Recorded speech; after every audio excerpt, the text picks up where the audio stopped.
রাজধানীর ভাটারা থানার একটি হত্যা মামলায় সাবেক প্রধানমন্ত্রী শেখ হাসিনার বেসরকারি শিল্প বিনিয়োগ বিষয়ক উপদেষ্টা সালমান এফ রহমান ও সাবেক মেয়র আতিকুল ইসলামকে নতুন করে গ্রেপ্তার দেখানো হয়েছে। সকালে তাদের আদালতে হাজির করা হয়।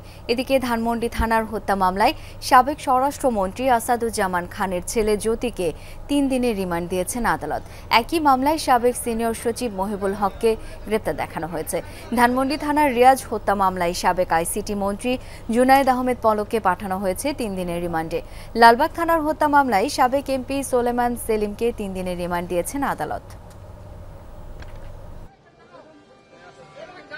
সালমান এফ রহমান এবং ঢাকা উত্তরের অবৈধ মেয়র আতিকুল ইসলাম এবং সাবেক অবৈধ এমপি সোলেমান সেলিম সহ বিভিন্ন সংগঠনের নেতাকর্মীদেরকে বিজ্ঞ আদালতে বিভিন্ন মামলায় উপস্থাপিত করা হয়। জোনা আহমেদ পলক এবং সাবেক অবৈধ আইসিটি মন্ত্রী এবং সিয়াম রহমান ও আনোয়ার হোসেন ছাত্রলীগের নেতা, তাদের বিরুদ্ধেও 4 দিন রিমান্ড মঞ্জুর করা হয়।